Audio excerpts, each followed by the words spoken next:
So what are we going to do in the next hour or so? We talk about well-being approaches for thriving regions with the title of More Than Just Money. The aim is to discuss with policymakers how we can realize the foundations for thriving regions while focusing on well-being instead of economic growth or money. And we'll do that by discussing with panelists that are experienced in working from that new policy framework of well-being, and who have a special interest and experience also with rural-urban relations. But before we start with that, and before I will introduce these panelists to you, I will give a very brief introduction of well-being and how it came forward also as part of Robust.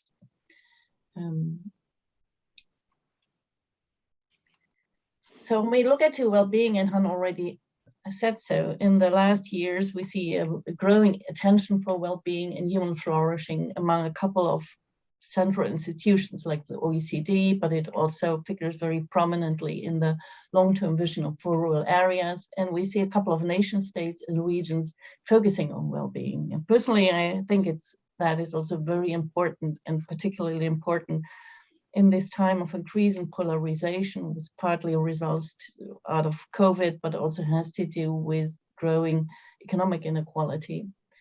But what is it then when we talk about well-being as being more than economic growth? And I think many of us know that it's not money that makes us happy or that makes us flourish. It's about belonging, it's about social context. When we talk about regional level, it's about social cohesion that matters. Of course, it's also about economic livelihood, but it's also about chances to develop, human development, personal development. It's about health and safety. And not to forget, it's also about nature and sustainability. In the long-term vision of rural areas, it's said it's about a just and a green Europe, but it's also about a just and a green nation state and a just and a green region. In the Netherlands, we talk about broad well-being. I saw that it's also often translated as comprehensive well-being, which means it's about well-being that covers all these aspects, from nature and sustainability to social cohesion to human development and health and safety, and of course, livelihood. But how can we realize that? What comes clearly forward in a number of discussions also by these agencies like the OECD, or I also advise you to take a look in the Wellbeing Economy Alliance, that requires a change in policy and governance in terms of the aims, in terms of the approaches, in terms of the coalitions you work with, the partners you work with, and the tools. And the nice thing is that the panels we'll talk about have experience in that. So the aim is to achieve equitable distribution of wealth, health, and well-being. This is actually a picture from the Wellbeing Alliance, which I think very nicely illustrates that all these levels of well-being are related, from personal well-being to community well-being to societal well-being, and I would add planetary well-being. All of that is interdependent and requires each other to function well. We cannot flourish at the personal level if the community is not functioning, and if we destroy our planet, we will also not acquire social progress. So thriving places need all of these levels of well-being. The interesting stuff is that this also results from the Robust Living Labs, which, if you would summarize their conclusions in just a short sentence, I would say it's all about well-being. The Living Labs have looked in all kinds of rural-urban interaction on issues of services, food, culture, and ecosystem services. And in doing so, have demonstrated how important it is to connect rural and urban places, people and products, in order to produce shared well-being. And I really want to underline this shared well-being.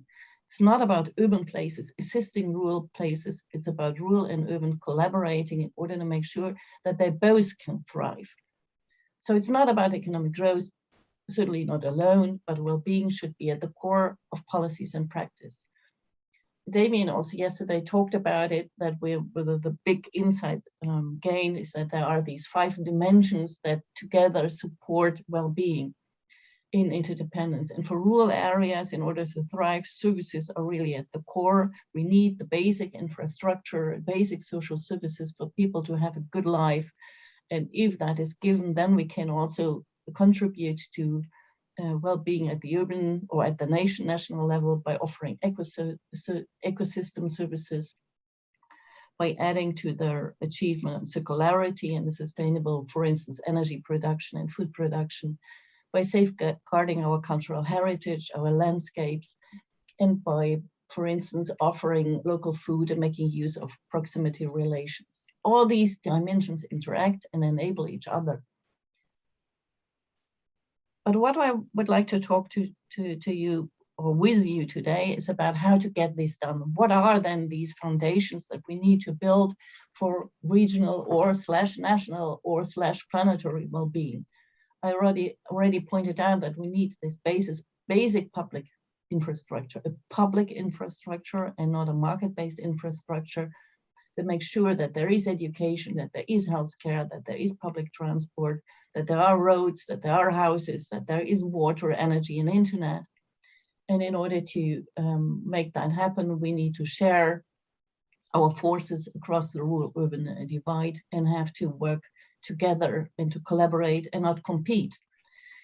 Central today, I think, is this, what I find very interesting, the result of Robust is that there are certain institutions which play a core role, and we define them as anchor institutions. They are pillars or pillars of well-being or anchoring well-being at the local level.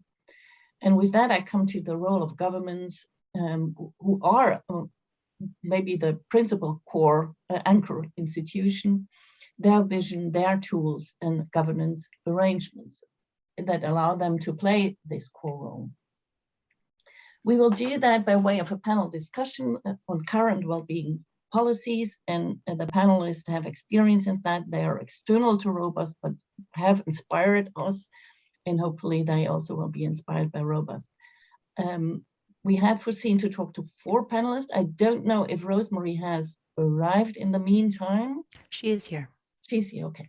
So we'll have 4 panelists. I will briefly introduce them to you. We have Rosemary Harris, who is a county councillor in Wales. Wales is a rather independent region in Great Britain, which has well-being at the core of its development and is, I think, also a partner in the Wellbeing Economy Alliance. And I will talk to Mark Hamelis. He's the program director of the regional department of the Dutch Ministry of Agriculture, with a lot of experience with region deals, one of the novel tools that the Dutch government implemented. Then we'll have Ellen van Zellem. She's the mayor of the Friesland municipality Opsteland, but she's also the president of the P10, which is the Dutch Association of Rural Municipalities, who has recently published an agenda for rural development with well-being, comprehensive or broad well-being at its core. And finally, we talk with Stefan Bartke, who is senior researcher at the Environment Agency in Germany, but also project leader of a very interesting project which deals with rural-urban relations, the Stadtland Plus project. With that, I will stop sharing. Hope to see you all back. So what we will do is I have prepared some questions to the panelists, and each of the panelists has some time to present their views and their experiences. And if they want to, they can also react to the prior speaker. And then there is a Q&A session where you can pose questions to the panelists. Rosemary, unfortunately, will need to leave at 10:30, but maybe then Michael Woods or some other person from Wales can give some answer when it regards specifically Welsh questions. And we have about 8 to 10 minutes per panelist. But if you will, that gives us some flexibility and possibility also to react to each other, I think. I would like to start with you, Rosemary, also because you need to leave early, as I said, and maybe you want to add to my presentation of you that you are a county councillor and member of the Welsh Local Government Association, so you have plenty of experience with Welsh policy. And for us, Welsh policy is very interesting because it is a rather independent region with a lot of autonomy and has recently developed a policy agenda with well-being at its core. Could you maybe explain in a few words why Wales shifted its policy towards well-being and what you and your organization did to make that happen? What difference did it make? Good morning to you. Good morning, everybody. I'm sorry I have to leave too. I have to meet a minister from the Welsh Government later. That's why I have to go. I'm Rosemary Harris. I'm the leader of Powys County Council, which is the central part of Wales. It's a very big area, covers 25% of Wales. And I'm also a joint rural spokesman for the whole of Wales. And you will be aware that much of Wales is rural, and we have a forum that is made up of 9 of the most rural authorities, and I and another leader lead that. In Wales, we've had 2 very influential pieces of legislation, really. We have the Future Generations Act, which was introduced in 2015. And that presented us with 7 goals that we had to attain. And this legislation applied to all the public bodies that were devolved to the Welsh administration. Of course, we've still got the UK government, and not everything is devolved, but in all the work that is devolved, we have to look towards attaining these 7 goals. And they are a more equal Wales, a healthier Wales, a resilient Wales, prosperous, globally responsible, support its vibrant culture and language, and of course we have our own language, and promote cohesive communities. And this sort of rounded approach makes sure that all the plans are considered from a number of different perspectives, really. And it's not acceptable to pursue, say, prosperity if it is in conflict with the other goals. The Act also requires us to work in 5 different ways based on long-term thinking, integration, collaboration, prevention, and involvement. Now, these ways of working make sure that all organizations try to work together, consider each other's plans. We work in partnerships anyway in Wales. All the local authorities lead on a public service board, which is, generally speaking, all the public bodies like fire, and in Wales we have natural resources, which manages the environment, that sort of thing. So we all try to work together. So we're, in effect, all public bodies, if they're pursuing the Act as it's laid down, really are working towards a well-being economy. It's not always as easy as it is in the written theory, but we try very hard to work together. And of course, this Act was the first one introduced in the world. And the other piece of legislation that we've had is the socio-economic duty. That only came in March of this year. And that means that when we're developing plans as local authorities and we're making decisions at cabinet level, we have to look at achieving equality for those who are maybe disadvantaged in some way, inequality. You know, there mustn't be inequality of outcome if we can possibly prevent it. So people perhaps with long-term health conditions, lower paid work, poorer education attainment, we need to consider everybody in doing this. But as I said, it's not in the doing, it's not actually always that easy, but it's a balance, and it means that we have to consider everything. We have to think very hard about what we're doing. Did it also mean, I can imagine that this is of course a very laudable goal, and it really tackles all the dimensions that I introduced when we talk about well-being, but it's far from easy. I wonder if there is anything particular or new that you started to do, or that you quitted to do, so that you did not do anymore in order to prevent the conflict between the various dimensions. I can't think of anything that we haven't been doing. but it certainly has made us work together as public bodies. You know, we can look at areas, I don't know, like maybe child benefit. I mean, climate change would be an obvious one, and not child benefit, child poverty.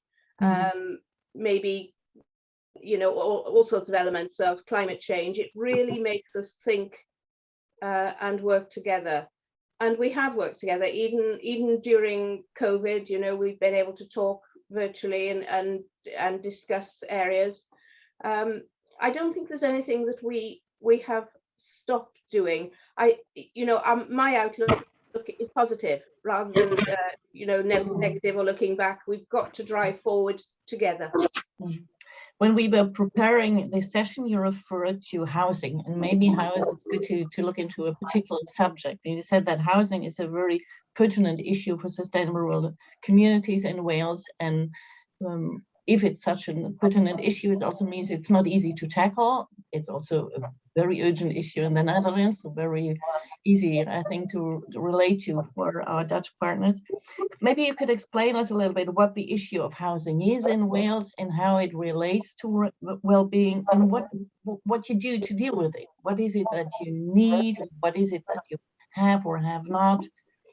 And why did you bring forward housing when discussing the turn towards a well-being economy? Well, there are a number of challenges, particularly in the rural areas, but housing is particularly one of them. And housing is important because we need to keep our young people in the area. And of course, our young people, if we want them to do well, they go on to higher education or perhaps look for apprenticeships in better jobs. And quite often, I'm the leader of a big rural area. We don't have any higher education provision at all in the area that I represent. And I'm talking about a quarter of Wales. So our young people tend to go out, and sometimes they don't come back because we don't have enough well-paid jobs for them. Some do come back. We're quite happy to see them going out for their education, but we would quite like them to come back at some time. Of course, to come back, there needs to be housing. And we are finding, particularly, it's always been a problem, but particularly during COVID, of course, we represent very beautiful areas, mountainous, sometimes coastal, and lots of people want to come and live here. And they are finding that obviously virtually, if they can work virtually, they can live in these areas. And we have found that it has pushed house prices up. There's a shortage of housing anyway for young people to live in their own communities, but it's pushed house prices up, so it's made it unattainable. It's sort of become a perfect storm in a way. And in some areas, people coming in to buy houses, and of course they're quite often coming from more affluent areas where they've had good prices for their houses. And when they come in, they're able to outbid local, especially young rural people. And I think something like 40% of properties in some areas have gone to people coming in, moving in, and it's become quite a big challenge. There's also been a practice of flipping. I mean, it's all to do with our tax system. But instead of paying, some people have bought those houses and they let them on a part-time basis, holiday homes. And if normally you would pay council tax to the local authority, but if you register it as a business, you flip it over to become a business, then you don't have to pay council tax. You're meant to pay business rates, but there's a threshold. And if the property is, if the turnover of the business is not very high, then they won't have to pay business rates. So it's a sort of double whammy there. We're not making any money as local government from this either. Rosemary, did you find any, because this is very fascinating, and I know that Ellen is probably sitting at the top of her chair because she has experienced exactly the same problem in Friesland. Did you find any way to deal with it to make sure that houses remain attainable for young people of the region? Well, it's an ongoing debate, to be honest, Chairman. We are working, because we have the Rural Forum, we as rural authorities have been able to discuss it. We've been able to take it to the ministers in Welsh Government. And this is a matter that will have to go to UK government as well because of the business rates. But we are working with them. One of the areas that we're looking at is perhaps doubling the payments that they have to make when they buy perhaps a second home. You can imagine that's not always acceptable. But there are various, and we are still in discussion with the government. It's very, very difficult. Maybe Ellen wants to react to it.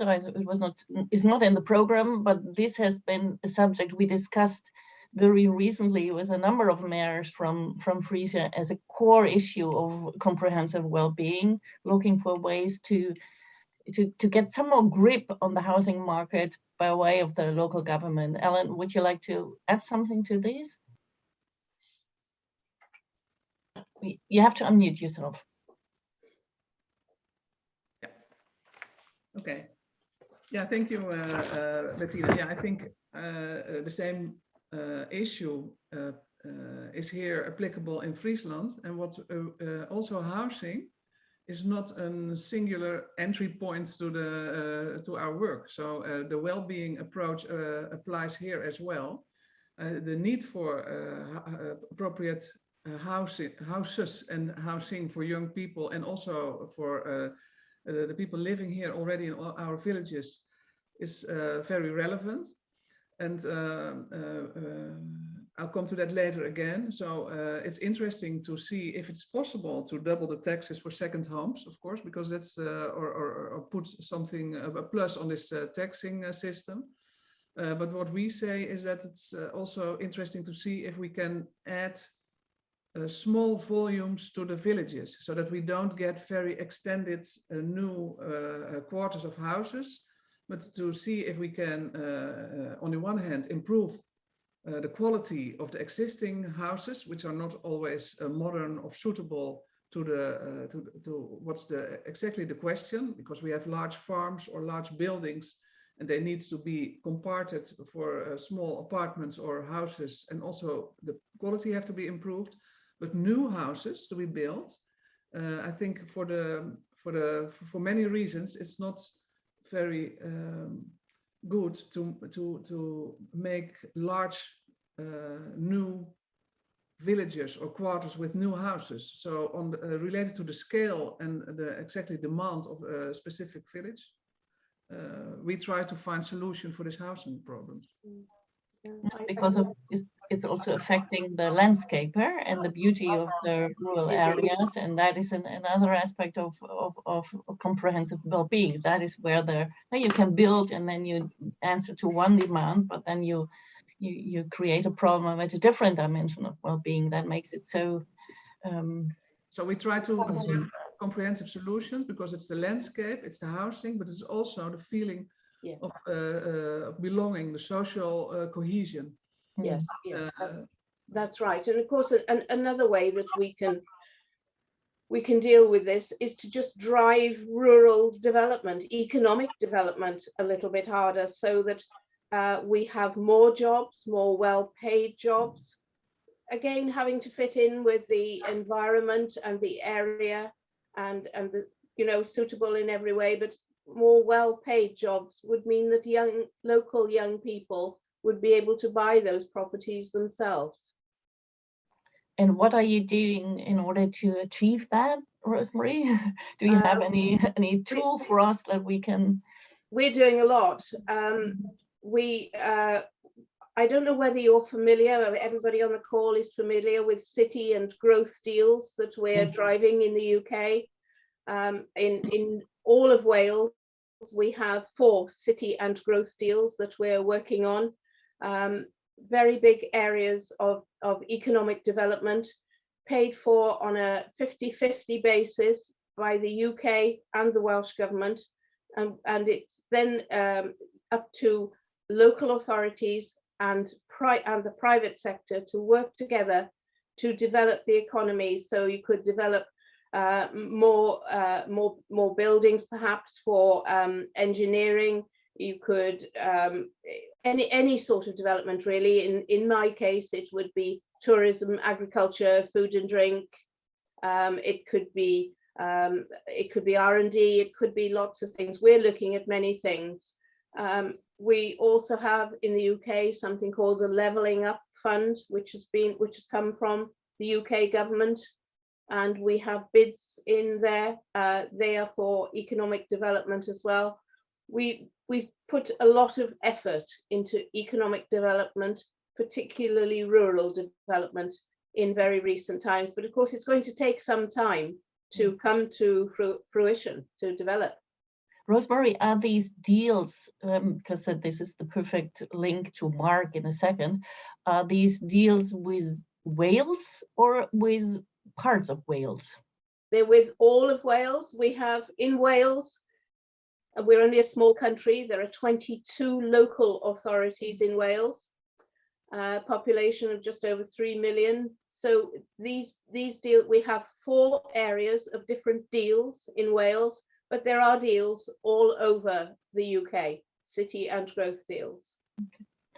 Thank you, Rosemary. You just created the perfect link to Mark, who is responsible for the recently developed tool in the Netherlands of the region deal. And what I would like Mark to talk about, or tell us a little bit about these region deals, but also from the perspective of the responsibility of the national government for supporting comprehensive well-being at the regional level. And I know that Mark has particular interest in the region deals with rural areas. That's also why I asked him to join us.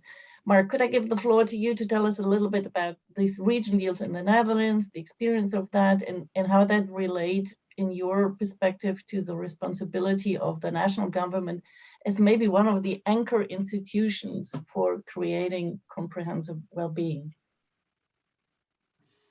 Well, thank you, Bettina, for giving me this opportunity to tell something more about our Dutch approach. My name is Mark Hameliers. I'm from the Dutch Ministry of Agriculture, and I'm the program director for what we call the region portfolio, which is a portfolio of 30 region deals. And these region deals we have in Holland are perhaps inspired long ago by the city deals in the UK, and then we had city deals in the Netherlands. And then the current government thought that it would be smart to invest more into the regions. And so we had to develop a specific tool for that, because the current government is a coalition government, as you understand, in the Netherlands.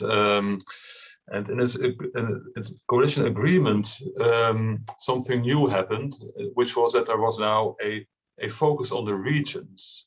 And we had abandoned the regions 3 governments ago, but it became clear to us that that was not so very handy, because it makes the distance between government and its citizens only larger and larger. And the thing that we don't want, and the coalition agreement is very explicit in it, it's good to have differences between people and regions because everybody is different, but it's not good to have people being opposed to each other, or regions, or being opposed to central government, etc. So the aim was to more or less make bridges between the rural areas and the cities, between those with higher education and those who have not a higher education, low income versus a higher income. So the aim was that where previously in the economic development tracks, you always see an emphasis on efficiency, to invest efficiently in those regions that can internationally compete. But then we thought, well, from an economic analytical perspective, you can consider 2 aspects, not only efficiency, but also equity.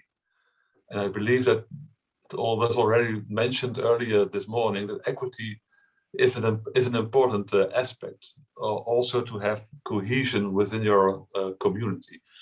So we had more or less the goal to design an instrument that would be both efficient and would deliver equity. And the funny thing was that the government created a budget, the region budget of 950 million euros, which is at that time I thought quite a lot of money, but now in Corona times there's even more money pouring around. But it was quite a significant amount of money, and it was specifically to tackle regional challenges with the regional authorities, and that was the only mission that we had in the coalition agreement. So we had a mission, and we had money, and we had to deliver an instrument, and for the rest we were free to go, more or less.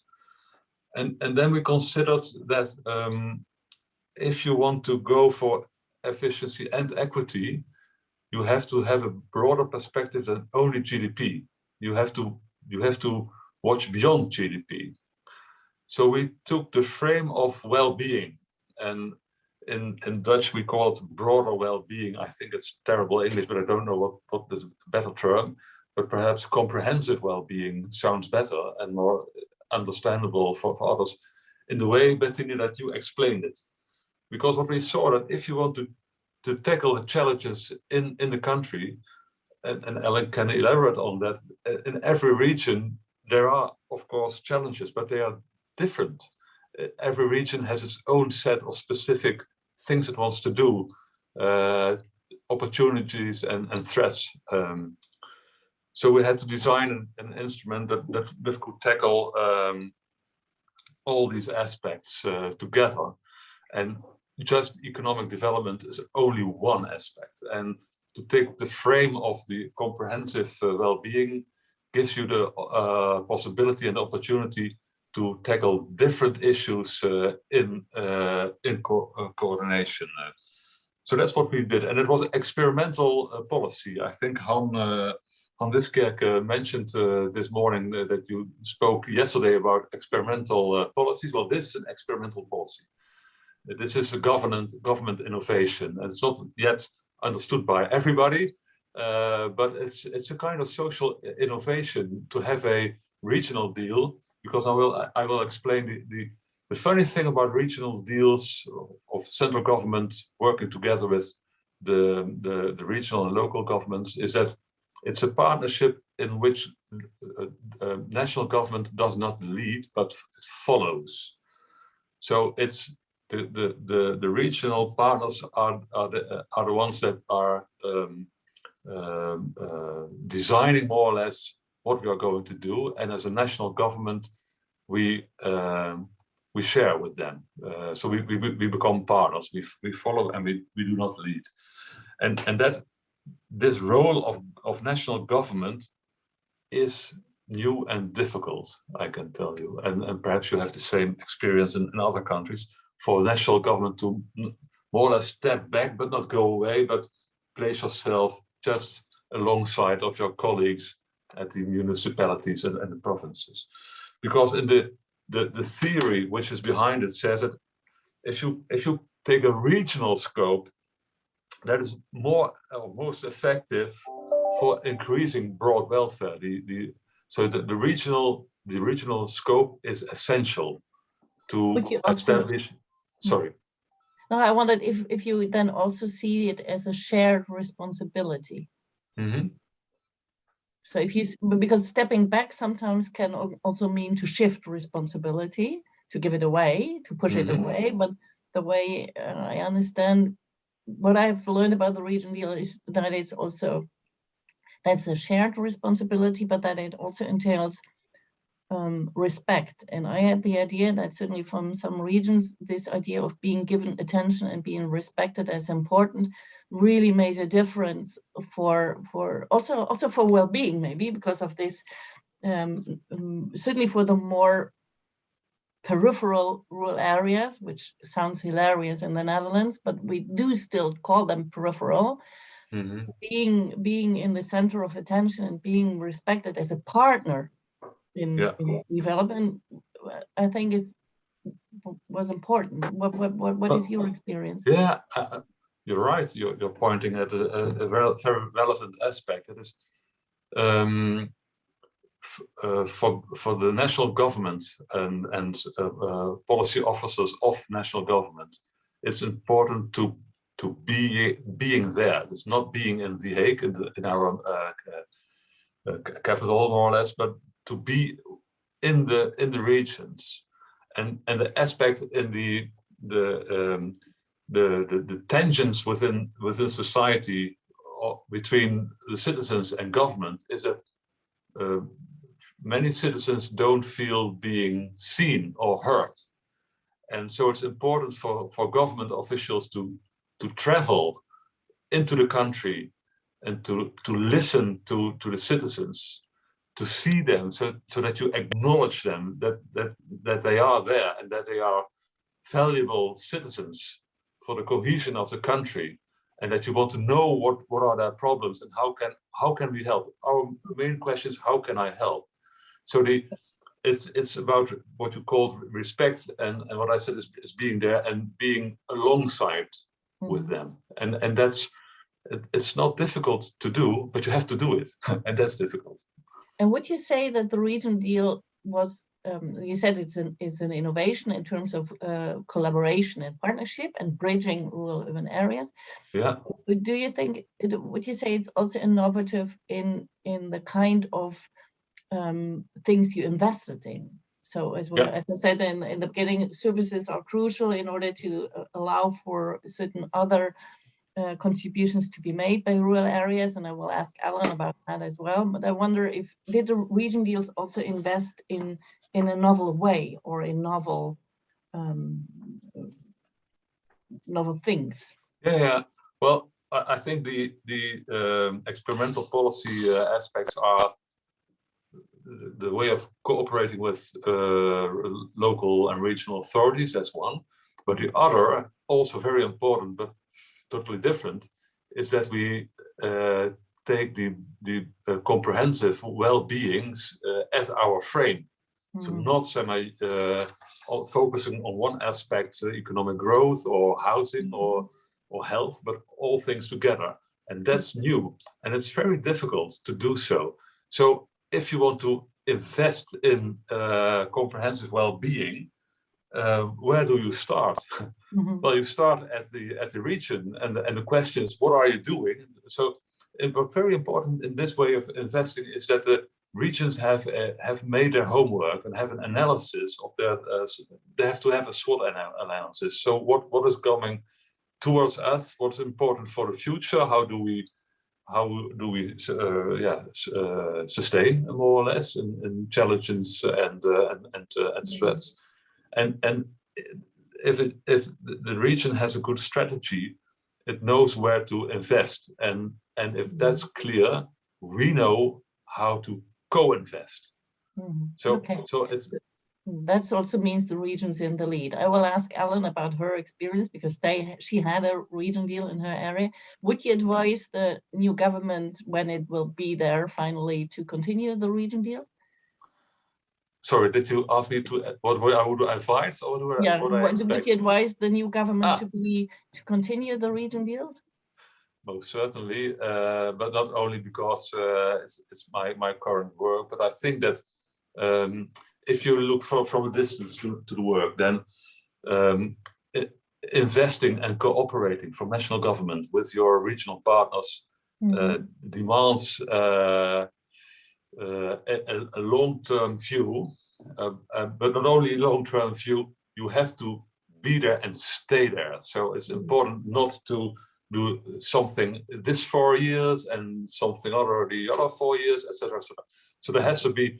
You have to be reliable. You have to be a reliable partner. And as we all know, it's difficult for governments to be reliable, because you have the politics and which can change directions. Of course, that's logical within government, but you have to have a long-term scope. And there are things that we can do better. We did things this period, which was a start of experimental policies. That are things that you can do better. Maybe we'll come back to that. I would like Sure. to now go to Ellen, who is a major in Friesland, which is also a very, at least mentally very independent region with their own language also and their own culture, and very proud of that. And I know that Ellen is also very busy with comprehensive well-being. She also has experience with the region deal as a local from a local and a regional level. And maybe that is something you could give you a view on first, Ellen. How is the region deal experienced in your region, or maybe by partners in the P10, other rural municipalities? And what does it require for you to do as a local government? Yeah, thank you very much, Bettina, and good morning, everybody. I prepared another introduction, but I think it's very relevant and also interesting to talk about this region deal instrument, because we experience this as a very nice and good instrument. It also fits in the development in the Netherlands, that a lot of tasks, national tasks, are decentralized to regional levels and local levels, and not only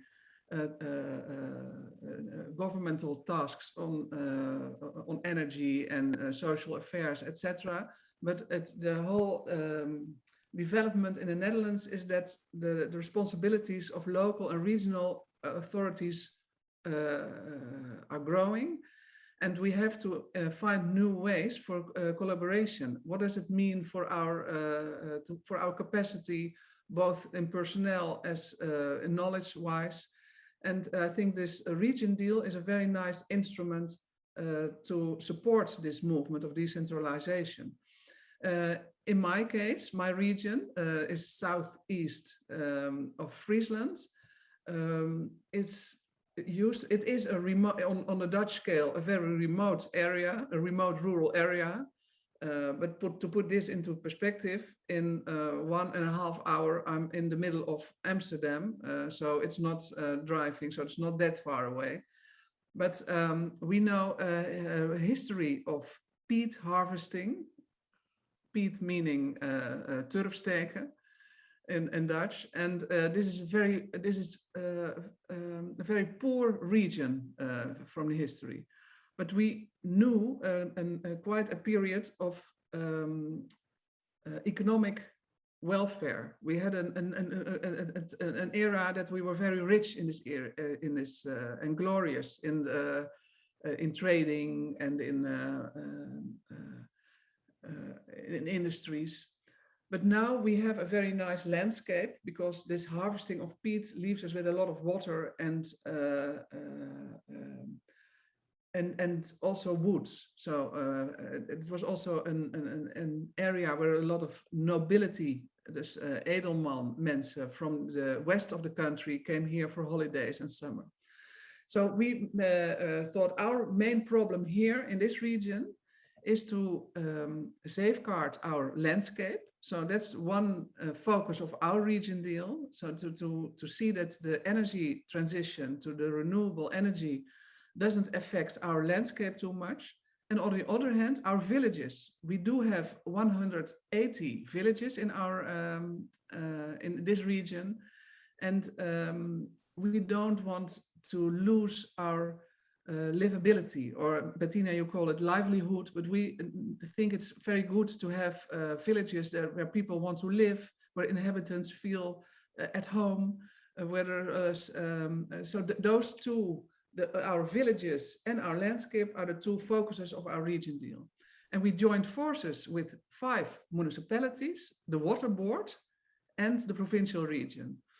And we really found, and we formulated our actual problem, because there was a large grant for us to win. And we developed also very good connections with Mark and his team. And we feel seen very much. What Mark was explaining, we see that they come to our region, they are interested in our region, and provide us with knowledge. And of course, it's a pilot in instrument in the instrument. It's a character of a pilot. So there are also things that don't fit very well. But on the whole, I'm very positive about this, and I'm also very happy, and I'll support this from the P10 as well, that this approach will be more elaborated and continued also in other. So it is a good tool to realize or to add to a well-being, comprehensive well-being at the local level. Do you see? I know that you also feel that as a responsibility as a mayor to add to the well-being in your municipality. Do you think you are well equipped to do so? Do you have the possibilities, the tools, the budget, the rights to do so? I think, from a slightly different perspective, I think the local authorities are the best in position to work in a comprehensive way, because we are the first government dealing with our inhabitants, and we have no other option than to work comprehensively. To give you an example, in one of my villages, in the villages in my municipality, they lost their last supermarket. That was burned down for some reason, but there was no new entrepreneur that wanted to rebuild the supermarket. So that's a loss for these villages, but because they can't buy their groceries just around the corner. But it's not the only loss they experience. They also lost their place where they meet each other and where they can see if their old neighbors are still in good health, where they can chit chat, and where they put their small advertisement on the board to ask for does someone have this or that that we can share.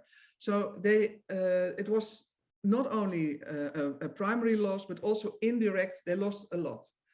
So in the village, they joined forces, a lot of inhabitants, and they said, well, this is, we do want to have a new supermarket, and not only because of those shoppings, but for all the reasons I explained. And we as local authorities, because that is interesting, what is our role in this question?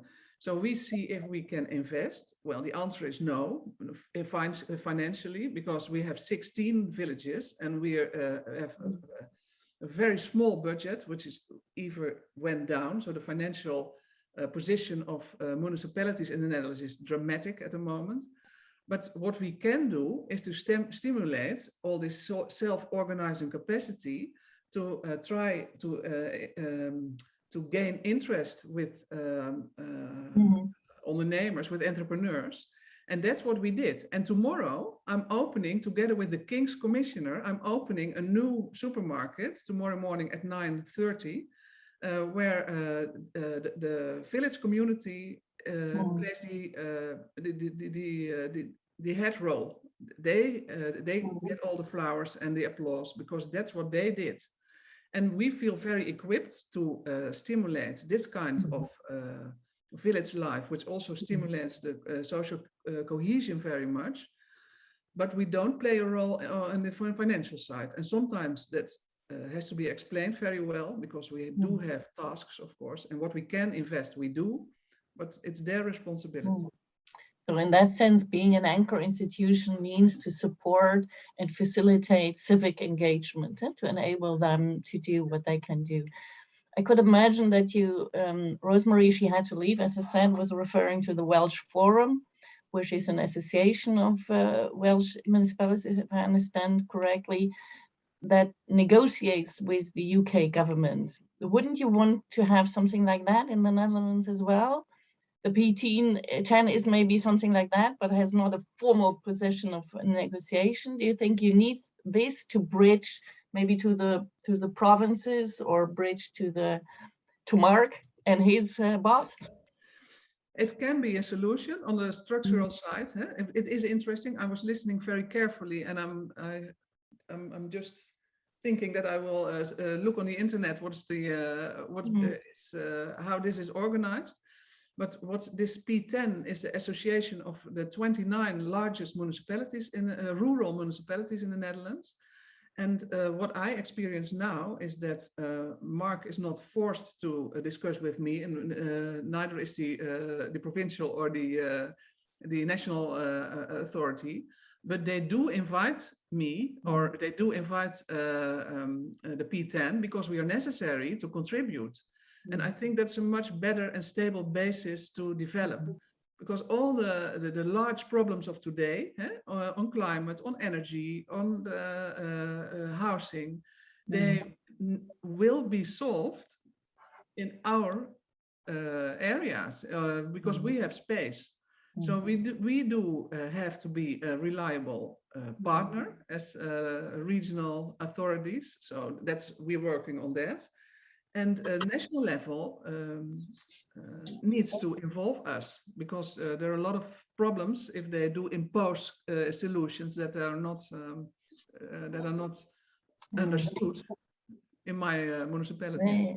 So if I understand you correctly, you are already empowered, even if there is not a formal power installed, by way of how the world develops and their dependency of urban areas on rural areas in order to confront big challenges like climate change, sustainable food, etc. With that, I would like to bridge to Stefan, because I am curious how he looks upon this discussion on reading deals. But I think Germany had a very important development, for me, very interesting development, when it started its policy on equal living condition. And equality and inclusion has been mentioned before. And I know that in the German policy, also the equality of living condition across rural and urban areas is a very important subject. And I imagine that with that policy, there are also some tools or budgets developed in Germany to make that happen.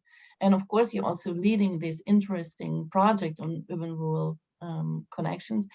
And I would like, I would like to give you a view on what you have listened to, but also to tell us about what we can learn from the German approach, in which maybe not comprehensive well-being, but equal living conditions is central, which is it's not very different, I would expect.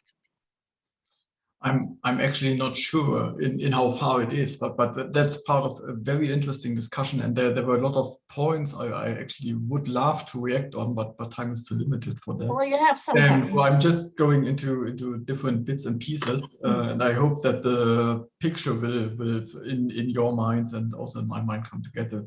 So as you're referring to this ambition, the goal of enabling equal living conditions is actually part of the basic law in Germany. So you find that in there. For me, I found it very interesting to see the more specific, the more aim precise and target oriented approaches now in Wales and the Netherlands, because I see them as a framework that is clearer than this let's say one-liner as part of the law in paragraph 50 something. Yeah, so it's something that has been there for a long time, but now is rediscovered, and the discussion reminds me a little bit to the discussion about the Sustainable Development Goals and their implementation. It's another, let's say, overarching approach. And here in Germany, this has been done, and I think this has been very important from the federal level, from the Germany is a federal state with quite separate responsibilities also, and it has been in particular for this area where you have not so strict responsibilities to do something but have clear ambitions to achieve something, that it has been made top down, aware that we need to move something, that we want to get somewhere, and that there is certain responsibility among the ministries to report to identify measures. For much, we do not have appropriate measures. This has been discussed in the chat already with regard also to the living conditions, but it's it's a question of how well we are processing to identify where we stand and where we want to go. So this top-down thing is something, but at the same time, of course, we need the bottom-up. We need to understand where the needs actually are. And here, flexible governance approaches have to come in that are able to link both sides. Equal living conditions are an increasingly big topic in Germany. You know, we have elections this Sunday. Maybe you're aware of that. It is an open election as it has not been for the last, let's say, 10 years. So as Angela Merkel is leaving office, we are really on par at the moment with the more conservative, more, let's say, GDP and industry oriented, traditional, also safe harbor way of governance, and the more and the Greens play a certain role, but at the moment more on par are the Social Democrats with their concern about the living conditions, the availability and the ability to finance and to have housing available and to have a secure job and so forth available. So these topics are on the rise and they are important. I just heard a poll yesterday in the evening news that said for about 60%, the question of living conditions is the most important one. And it's a bit less about unemployment, it's more about costs of living, in particular of housing, that these are the most important topics. And then with less than half, about 40% still very important, we have the climate crisis, which was much important half a year ago. And even despite the extreme weather events with the floodings, we saw also Belgium and other parts saw it's less important at the moment in the discussion. So this is maybe an impression of where the discussions are. You ask for some instruments as well. Specifically also for rural-urban collaboration and right. how.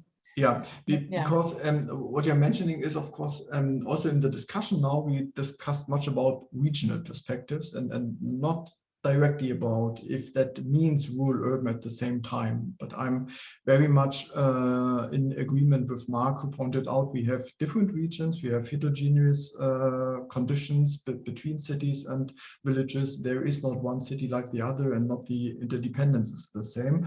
But we do know from the research we do in our projects in Stadtland Plus, but also beyond, that there is an increasing awareness and readiness to listen to the interlinkages and to use them as a potential of a region. So we see that cities depend on the rural side in as much as it is the other way around.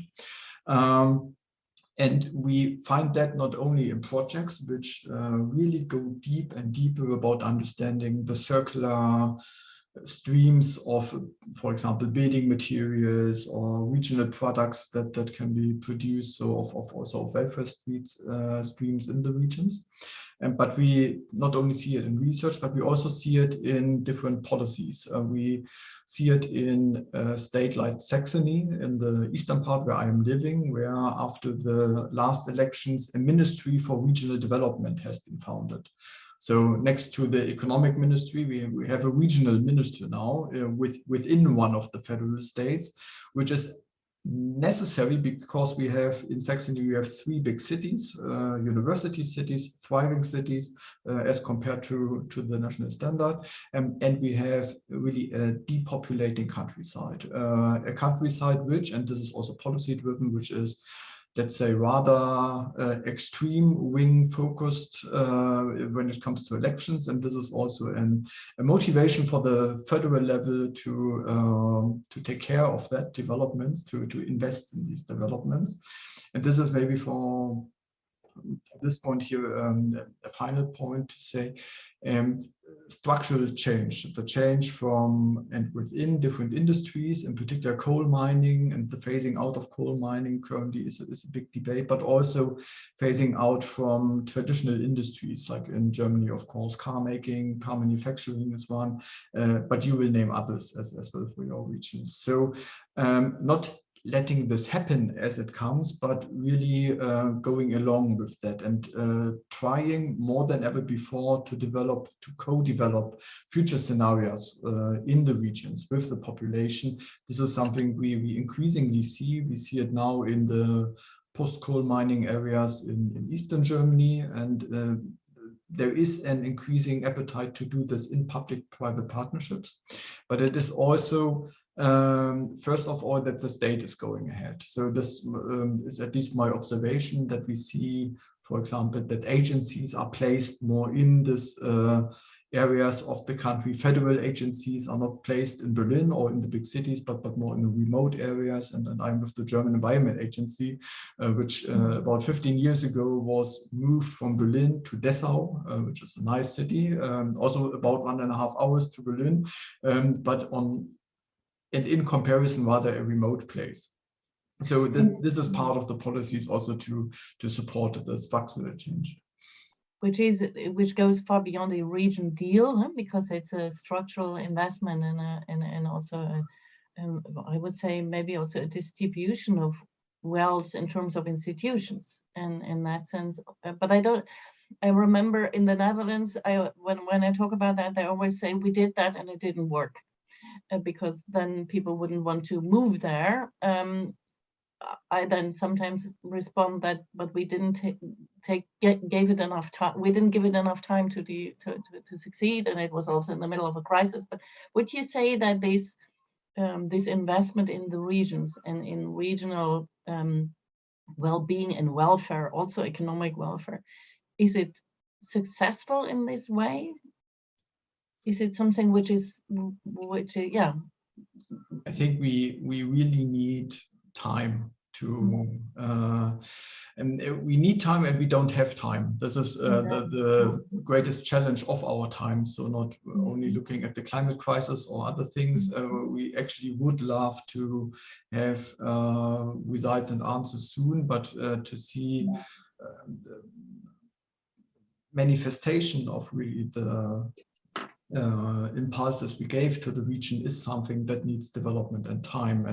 And I also, from my personal perspective, this government is bending by placing one agency here and one agency there is of course not enough to be a comprehensive answer to the overall development. We do have, just for those who are not aware of that, in Germany we have the German name is Länderfinanzausgleich, so it's something like a redistribution of taxes between the federal states, and that is also a redistribution between the regions. And it made, if you really look for a decade-wise change, it made Bavaria the poor guy in the 70s to become somewhat the richest guy in the last decade. So if you look at areas like at time frames like this one, it could make a difference, but it is not a short response. And maybe for that reason also, I strongly believe we also need other ways to support urban, rural, and regional development, and just to maybe focus our discussion also, and what we are working on in Stadtland Plus is to identify ways that help regions to identify where their potentials are based on regional products, based on an improved regional governance that is enabling municipalities to develop together and not in competition to one another. In particular, as we discussed about housing has been accommodated with land take, has been a major problem in Germany, or has been identified as such. With a focus on the competition between the municipalities for new taxpayers, for new industry to come there. And now we are moving forward also in our research projects to establish living labs like you do, or to establish experimental governance approaches to foster collaborative ways of answering those, and to redistribute the welfare coming from new inhabitants, and not only focusing on the money streams, but again also what does it mean, Ellen, like you said, for the infrastructure in place, for the meaning of the city in place. Is it really the new business park we all need? No, rather not. It could be, if we decide more on the regional level, it could be placed there, whereas cultural activities are more prone and on other sides. So this is also something we are looking at here. And this governance, along with also a better understanding on where the circularity potentials are. So I think this was, and this is something I would like to make, not only from my environment agency background, but I think because it is important.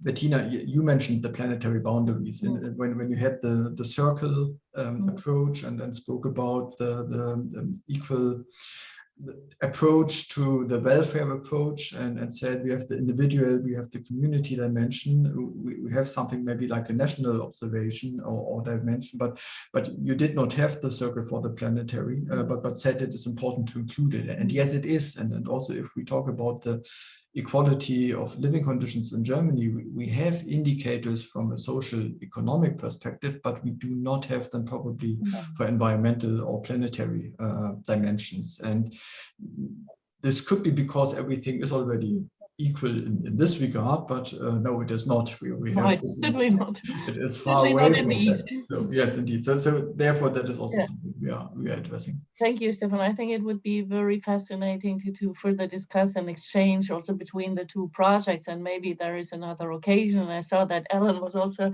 wanting to talk to you, and maybe this is also an opportunity to bring you all in contact. But I need to close this panel discussion and open the floor for the Q&A, pointing us just very, very briefly some of the lines that remained in my head. And I think what I found fascinating is that there is this movement towards well-being influenced by way of different developments, partly because of political challenges and the fear of elections coming up, or the polarization in the country and the need to give more attention to equality across regions and across groups. And I think this growing awareness of spatial inequality and importance of spatial inclusion is really something prominent. I was also struck by the importance of legislation that Rosemary pointed out, that this is not just a political ambition, that is actually a legal responsibility taken, and from which you can develop policy, but what you can also refer to as a need for certain budgets.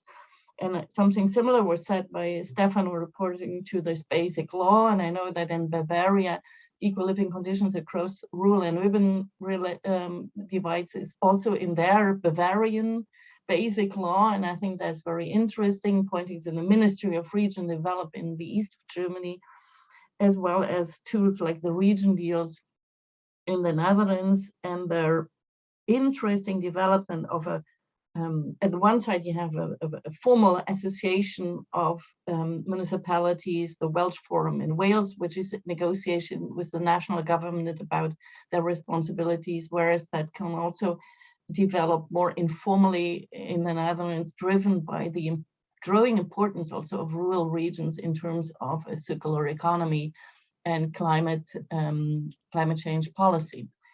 This is really very brief. I made much more notes, but I really would like to give the floor to the Q&A session, because I saw that I only see that there are 40 chats. I haven't read them. I think the Q&A session is led by Alison. Do I understand that correctly, Alison? That's right. I've been monitoring along also. We have a couple clusters of questions. Yeah. So maybe we can start with Mark, and there were a couple questions about indicators of well-being other than GDP, and if in fact these indicators have been monitored as part of in your regions.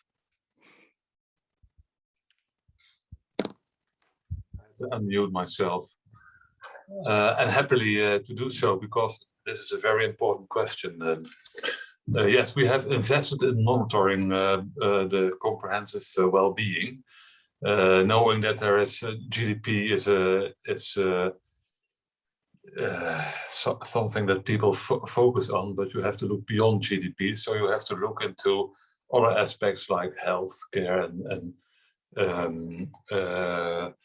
more informal aspects of well-being, social or environmental. So we developed a monitor for broad welfare in Dutch, we call it. We have one at the national level, which is being made every year since 2017, which was also experimental. Thank you. Bettina has put the reference link to the monitor in the chat function. So you can see that we started measuring. We started measuring different aspects of broader well-being, and now we have a sequence of yearly monitors. So we are now monitoring it more or less. So it's getting less experimental and more mainstream. We expect, we hope, the next government to implement this monitoring device. And what is interesting, furthermore, is that it's nice to measure, it's nice to monitor, but it's more important, but very difficult to plan ahead and to check and to get a feedback loop working with considering well-being. So Parliament ordered government to implement not only the monitoring, but also to use it for planning its policies. So it's very difficult. And two minor remarks is that we have now also an experimental regional monitor. So we had a national monitor, and we have now just last year the regional monitor. And we, as a service, we provide this regional monitor to our regional deals, so that they can check what happens in this deal with reference to this regional monitor. But what I say to you is that this regional monitor is very high level, and not all aspects that are being monitored are strictly relevant for a specific regional deal. So always you will have to make your own set of indicators. So it will be a mix between the formal regional monitor that we provide and specific things extra, which local and regional governments want to monitor. And perhaps if you want to, I don't think that we have it in English, but what I read is that the city of Amsterdam is publishing next week or this month or next month their first monitor of comprehensive well-being for Amsterdam. And they have Kate Raworth as a co-referent. And you know that Kate Raworth publicized a book on the donut economy, and her way of thinking of this integral approach is a circle or a donut.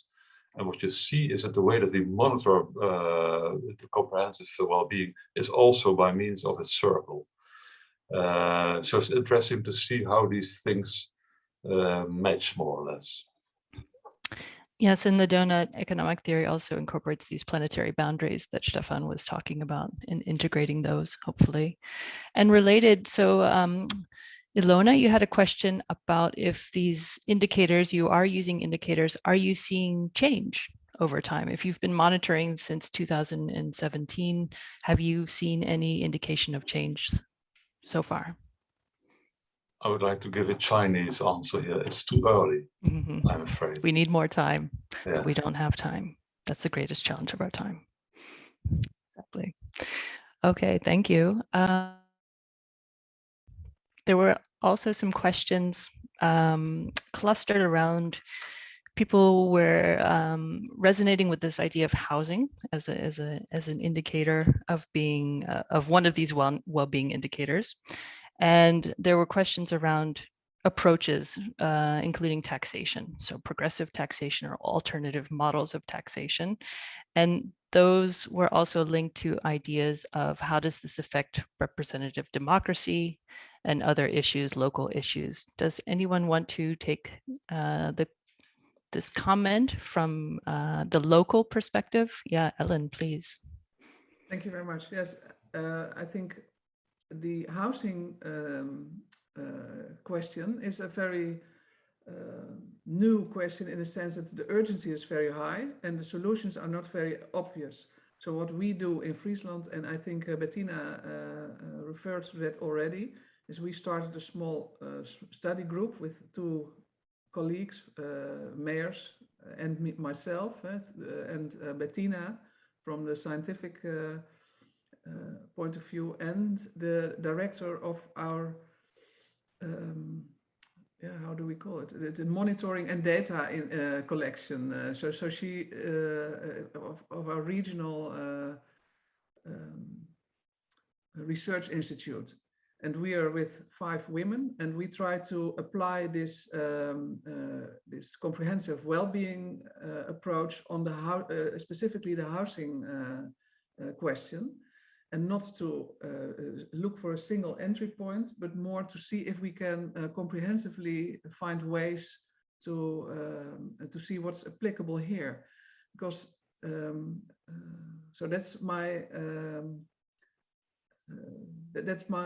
reaction on this housing problem. We don't know the answer yet, and we, for example, a development as a new railway, which might be constructed here in the north of the Netherlands, can that be a stimulus to other developments, for example, for housing or for labor markets or so on. So we don't know the answers yet, but the only concern I have is that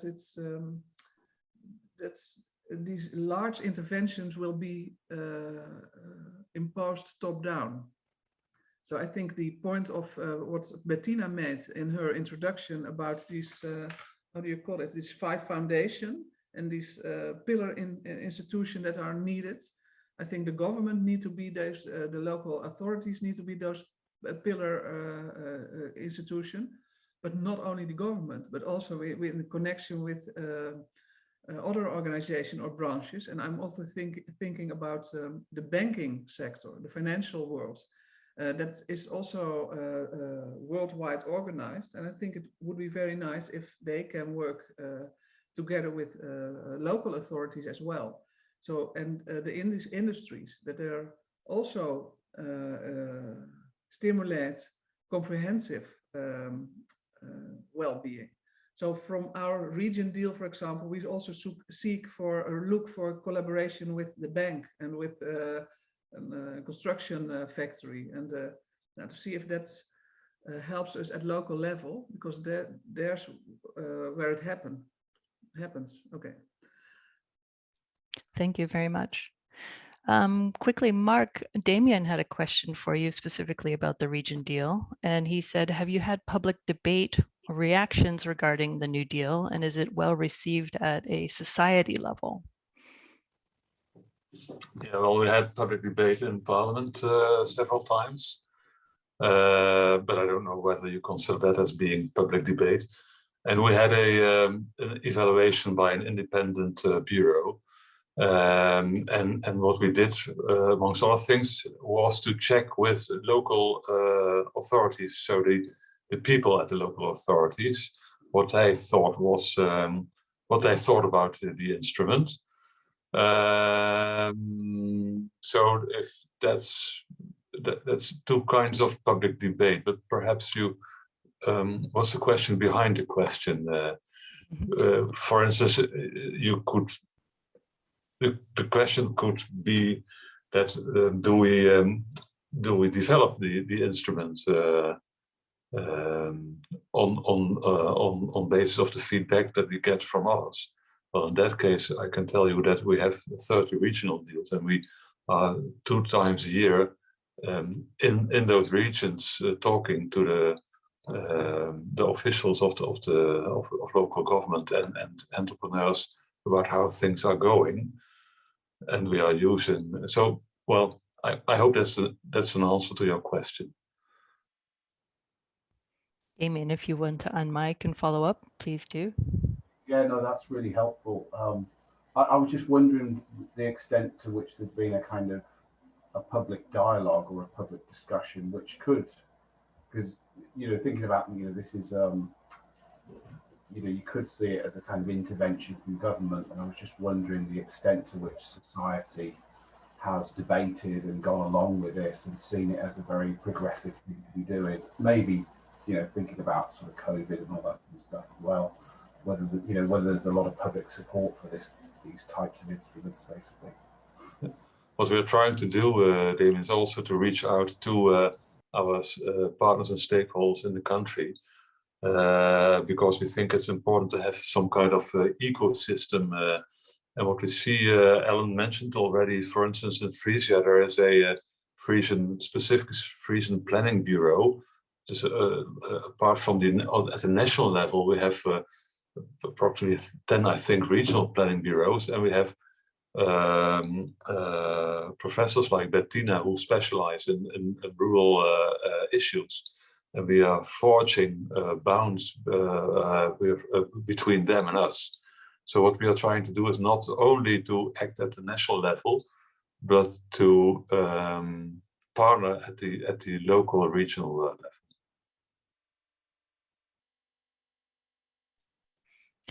Thank you very much.